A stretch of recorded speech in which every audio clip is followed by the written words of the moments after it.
Dernière ligne droite, la vie centrée sur l'évangile définit et motive notre transformation.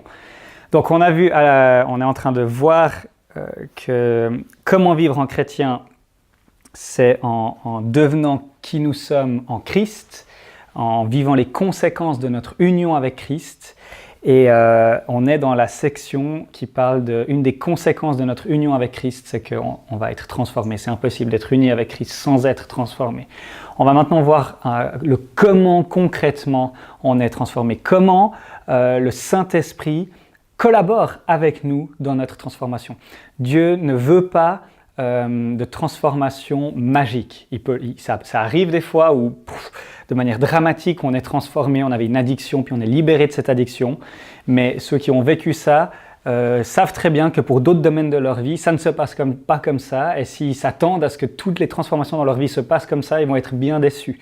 Et si on s'attend à ce que notre transformation, notre sanctification, elle se passe comme par magie, et puis qu'on fait un temps de louange pendant 1 heure, puis on ressort de ce temps de louange, puis on est libéré, délivré, enfin tout va mieux. C'est un petit peu le truc qu'il y a aussi derrière les éléments de délivrance, où on croit qu'il y a un démon de cigarette, puis il suffit de chasser le démon de cigarette pour... Je ne crois vraiment pas que ça produit des changements durables, ça peut dans certains cas, mais si quelqu'un est possédé, il faut pratiquer la délivrance, mais... Il n'y a pas pour ce genre de dépendance comme la cigarette, il n'y a pas de preuve ou que ce soit un démon. Comment Dieu nous transforme? Et je vais vous proposer une manière, il y en a plein d'autres, mais je vais vous proposer une manière qu'on peut conceptualiser de comment on collabore avec le Saint-Esprit pour être transformé à la ressemblance de Christ. Et cette transformation est centrée sur l'Évangile. On a vu le cœur de l'Évangile au sens étroit, c'est la mort et la résurrection de Jésus. Et la vie chrétienne consiste à suivre le crucifié, à porter notre croix, à ressembler à ce Christ qui s'est sacrifié pour nous et nous à notre tour à nous sacrifier pour glorifier Dieu, à nous sacrifier pour Jésus et pour l'Évangile, à nous sacrifier les uns pour les autres. Donc une vie centrée sur la croix où je meurs à moi-même, je renonce à mes droits, je renonce à mes mauvais désirs, je renonce à mes mensonges. Et je suis le crucifié. Je suis prêt à mourir pour lui et je suis prêt à mourir à moi-même au quotidien pour sa gloire. Donc une vie centrée sur la croix. Et ça, c'est une évidence dans le Nouveau Testament qu'on est appelé à suivre un Messie crucifié. Relisez la première partie de 1 Corinthiens. Nous suivons un Messie crucifié. Les Corinthiens étaient partis dans des tribus de gloire. Ils pensaient qu'ils régnaient déjà avec Christ. Et Paul les rappelle en disant « On suit un Messie crucifié ». Et non seulement c'est une vie centrée sur la croix, mais c'est aussi une vie centrée sur la résurrection. On suit le Messie ressuscité, celui qui a vaincu la mort, celui qui est plus puissant que tous nos défis et tous nos péchés, celui qui promet qu'on ne sera pas tenté au-delà de nos forces, mais qu'avec la tentation, avec l'épreuve, il nous donnera le moyen d'en sortir. On suit ce ressuscité qui est le Seigneur et le Sauveur du monde, qui règne sur tout l'univers. C'est lui qu'on sert et il habite en nous par son esprit. Et il est vivant en nous et il agit en nous. Donc on suit le crucifié et on suit le ressuscité et on doit garder ces deux ensemble parce que ça va être centré sur l'évangile. Et donc la sanctification et l'évangile, je crois que suivre le crucifié dans notre sanctification consiste à combattre le péché en mettant à mort nos mauvais désirs, nos mensonges et nos mauvaises actions. Mettre à mort ces choses, les identifier et les mettre à mort. Et puis suivre le ressuscité consiste à cultiver des bons désirs, cultiver des bonnes pensées, ce seraient les racines, et puis pratiquer des œuvres bonnes. Donc je vais vous proposer un schéma. Alors où est-ce que ça commence? C'est ça le schéma, mais attendez. Donc c'est le schéma qu'on va voir que je pense explique bien ce qui se passe. Donc, et puis je me dis, si vous arrivez à avoir ça en tête, c'est une manière de comprendre l'être humain. Et puis, la sanctification donc, consiste à mettre à mort ces mauvais désirs, c'est représenté par le carré, les mauvaises pensées et puis les mauvaises œuvres. Pour comprendre le schéma, c'est que voilà comment il se profile. Donc, le vert, c'est un jardin, c'est un terrain. Donc ça, c'est sous terre, entre guillemets, tout ça, on ne le voit pas, puis ça, ce serait le fruit ou le légume qu'on voit, qui serait visible, d'accord? Et puis l'idée, c'est que Adam et Ève, ils étaient tout verts, là, parfaits, c'est-à-dire que leur nature, le jardin, Leur nature, elle était théocentrique. Elle était naturellement, ils aimaient Dieu et ils aimaient les autres à la lumière de l'amour de Dieu pour eux. Et puis, ce qui s'est passé ensuite, c'est que Adam et Ève se sont rebellés, et puis leur nature, elle a changé. Ils ont été totalement corrompus. Et au lieu de naturellement aimer Dieu, aimer les autres à la lumière de l'amour de Dieu, ils ont commencé à s'aimer eux-mêmes, à être égocentriques, à se centrer sur eux-mêmes. Et à cause de leur nature mauvaise, ça a donné lieu à des mauvais désirs, qu'ils ont cultivés avec des mensonges, qui donnaient lieu à des mauvaises œuvres. Donc, maintenant, je ne sais plus trop... Il me semblait que... Je suis désolé, je vais juste aller voir en bas. Ah ouais, bon.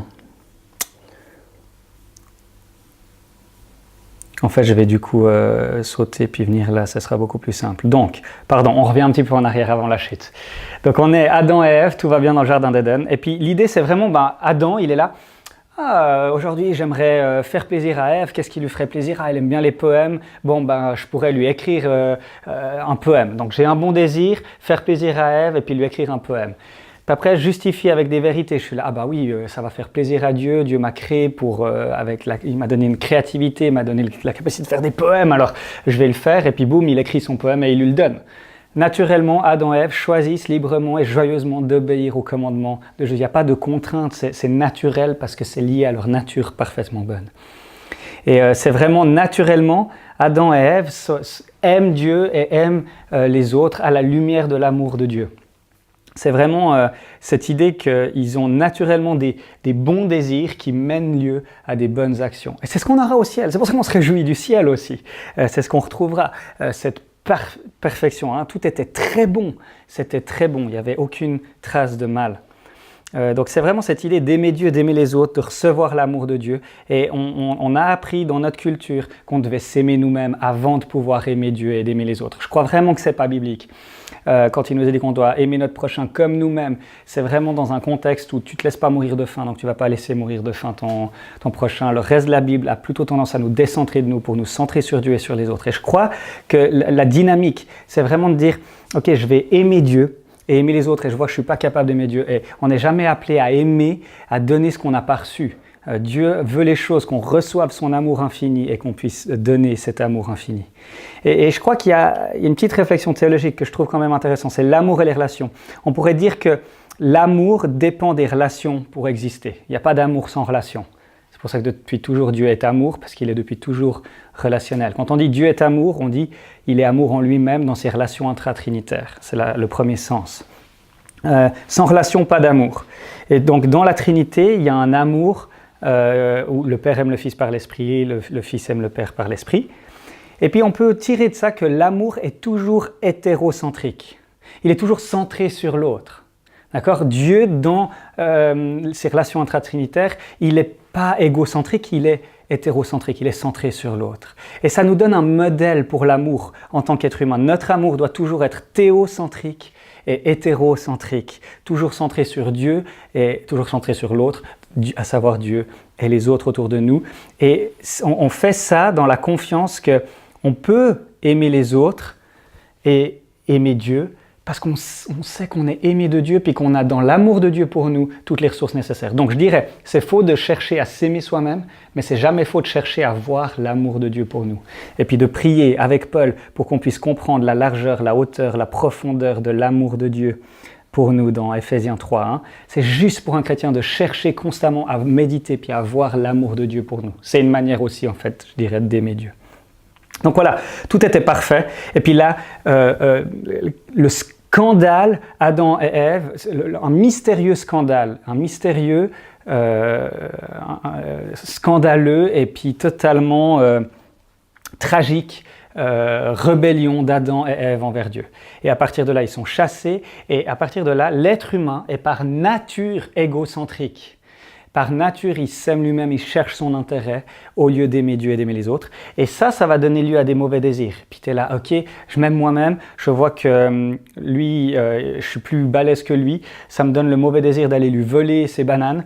Et puis je me dis, bon, de toute façon, je suis plus balèze, qu'est-ce qu'il va faire? Il va me frapper, je le frapperai en retour, je gagnerai. Je justifie ça par des mensonges, par des mauvaises pensées, puis je le fais. Ok? Et tout péché visible trouve sa racine dans des péchés invisibles. D'accord? Tout péché visible trouve sa racine dans des péchés invisibles. Ça, c'est un principe qu'on voit dans Jésus quand il dit quand tu as pensé à commettre un adultère, tu as déjà commis l'adultère. Hein, il ne dit pas que c'est équivalent, mais la racine de l'adultère, elle se trouve dans le mauvais désir de l'adultère. Et le combat et comment tu vis en chrétien, c'est en luttant là et pas juste là. Si tu luttes que juste là, tu vas toujours perdre. Et on doit, en tant que chrétien, apprendre à discerner notre égocentrisme et à voir comment, là, je suis en train de m'aimer moi-même et comment, ok, j'ai ce mauvais désir. J'ai ce mauvais désir de m'enivrer d'alcool. C'est évident. Après, il y a des choses qui sont des bonnes choses, mais qu'on désire trop. Hein. J'ai trop envie que mes enfants ils soient calmes. J'ai vraiment envie qu'ils soient calmes. Et puis, c'est pas un mauvais désir qu'ils soient calmes. Mais quand ça prend de l'ampleur, ça devient un mauvais désir qui est plus important que mon désir de glorifier Dieu et d'aimer mon prochain. Donc ça, c'est le statut de nous avant qu'on soit convertis, et puis en fait, on s'aime nous-mêmes. Et qu'est-ce qui se passe? C'est qu'il y a la nouvelle naissance, quand on est uni à Christ, on est déclaré juste, mais il y a une nouvelle nature, il y a quelque chose qui est touché dans notre nature, et c'est qu'on va être ressuscité avec Christ, et puis c'est là où il y a le mystère. Okay? Comment expliquer qu'on ne redevient pas tout vert comme Adam et Ève avant. Et ça, c'est le mystère qu'il va cohabiter notre nouvelle nature. Vous voyez, j'ai mis du vert, puis j'ai laissé du brun. Et je pense que là, on le situe dans le fait que je suis ressuscité dans l'être intérieur, nous dit Paul. Mais j'attends la résurrection de mon corps pour quand Jésus revient dans la nouvelle terre et les nouveaux cieux. Puis ça, c'est le reste de tout ça. Et parce que je suis encore dans ce corps charnel mauvais, je ne fais pas une opposition entre le spirituel et le charnel, attention, hein, la création est bonne, notre corps est bon, mais totalement corrompu par le péché. Et donc, voilà notre situation. Le chrétien se lève le matin, et puis s'il est dans un bon jour, il se dit « Ah Seigneur, je veux te glorifier aujourd'hui, je t'aime, je veux marcher avec toi. » Et puis il se dit « Ok, aujourd'hui je vais lire ma Bible. » Il arrive à la cuisine, et puis il n'y a pas son déjeuner, ou quelqu'un a mangé son déjeuner qu'il avait prévu, et puis il s'énerve, et puis là il commence à s'aimer, et puis il se dit une bonne chose, ce serait de déverser ma colère sur la personne qui a mangé ça, il se trouve que c'est ma femme. Ah, de toute façon, elle n'avait qu'à pas le faire, et puis boum, je lui fais une remarque acide. Donc on passe d'une seconde à l'autre, on peut être en train d'aimer Dieu et aimer son prochain, et puis à l'instant d'après en train de s'aimer soi-même, de poursuivre un mauvais désir qu'on justifie avec des mensonges, et puis ça nous amène à faire une mauvaise action. Mais on n'est pas esclave de ça. Le Saint-Esprit veut nous conduire et nous apprendre à discerner quand on analyse nos mauvaises actions, et puis qu'on se pose la question, ok, pourquoi j'ai fait ça? D'où ça vient? Ok, en fait, je recherchais ma gloire, je recherchais à avoir raison. Ok, tu as toujours envie d'avoir raison, c'est un mauvais désir. Il n'y a qu'une personne qui a toujours raison ici, et c'est Dieu. Donc, c'est là que tu luttes. Ok, comment je lutte contre mon désir, mon mauvais désir d'avoir raison? Et comment je peux remplacer, et puis alors ça c'est des fois assez facile, plus ou moins, d'identifier nos mauvais désirs, nos mensonges et puis nos mauvaises actions. C'est très difficile d'identifier c'est quoi le bon désir qui doit remplacer mon désir d'avoir raison. C'est quoi le bon désir? Ok, peut-être ce serait de montrer que la Bible a raison. Ça pourrait être intéressant, ou de montrer que Dieu a raison, ou je sais pas. Hein. Et puis c'est quoi les mensonges qui vont remplacer, ok, des mensonges. Enfin, et ça c'est le processus de comment on vit en chrétien, en tout cas, de comment on est transformé. Et on est très actif. Et on est très actif et on est unis avec Christ et à son corps, on a besoin les uns des autres pour faire ça. C'est très dur de faire ça tout seul pour soi. C'est pour ça qu'on parle du counseling biblique, on a besoin de se conseiller les uns les autres, de venir vers un frère et dire « je lutte avec ça ». Et j'aurais besoin d'aide pour réfléchir, que tu puisses m'aider à définir ça. Et nous, on le fait. Et ce qui se passe, c'est que tu identifies, tu dis, ok, tu arrives à avoir un truc, puis après, il ne reste plus qu'à combattre. Ça, c'est ta tactique de combat. Mais souvent, ton péché, il est ceinture noire, et puis toi, tu commences à lutter, puis tu es ceinture blanche. C'est pour les et tu vas te faire laminer, mais au moins tu sais comment lutter. Au moins tu as une théorie des prises que tu vas pouvoir faire jusqu'à ce que ça devienne plus un réflexe plus habituel que ton mauvais désir.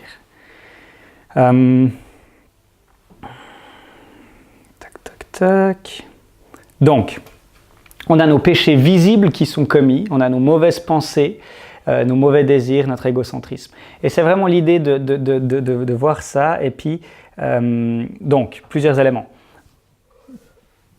des fois, on a une mauvaise action qui correspond à un mensonge, puis à un mauvais désir. Hein. Ça, c'est un petit peu notre vie chrétienne, et puis on va lutter contre ça.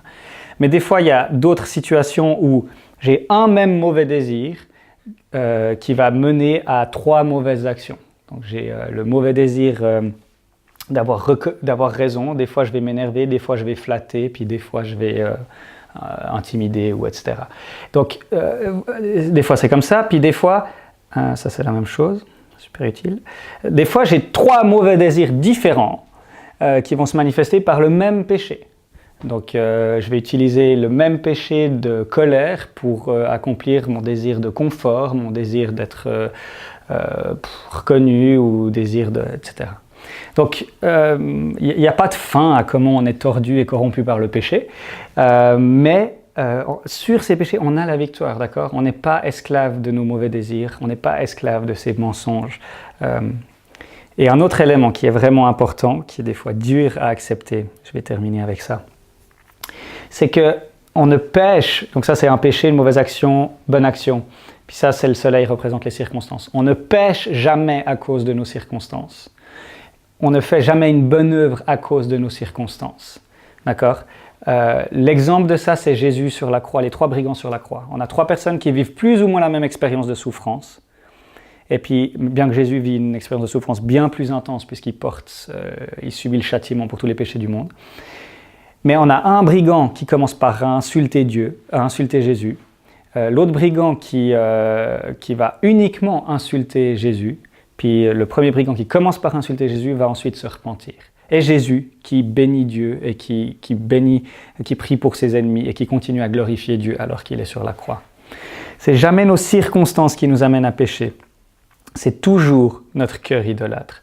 C'est toujours nos mauvais désirs, notre égocentrisme et nos mauvaises pensées qui nous amènent à pécher. Ça peut paraître dur, mais c'est pas parce que tu as été victime du mal que ça justifie que tu commettes le mal. Et pour le fait que le mal que tu as subi, il y a la guérison de Dieu. Dieu peut te guérir, mais jamais, peu importe l'atrocité du mal que tu as subi, ça ne justifie jamais le mal que tu commets. Maintenant, ça peut aider à comprendre, ça peut aider à expliquer, ça va nous aider dans l'accompagnement, mais ce que tu as, le mal subi, peu importe, et tes circonstances ne justifient jamais ton péché. Et ça peut paraître dur à accepter, mais en fait c'est une bonne nouvelle. Si c'était nos circonstances qui définissaient nos réactions, alors on n'a aucun impact. Mais Dieu nous dit que c'est du cœur que viennent les mauvais désirs, les mauvaises pensées. Et Dieu transforme notre cœur de cette manière-là. Ok. Je m'arrête là, je crois. Donc voilà, quelques éléments pour nous aider à savoir comment vivre en chrétien. Et tout ce processus, on le fait dans l'union à Christ. Et quand on fait ce processus de suivre le crucifié en mettant ça à mort et suivre le ressuscité en mettant ça, en cultivant ça, on le fait à la lumière de notre union avec Christ.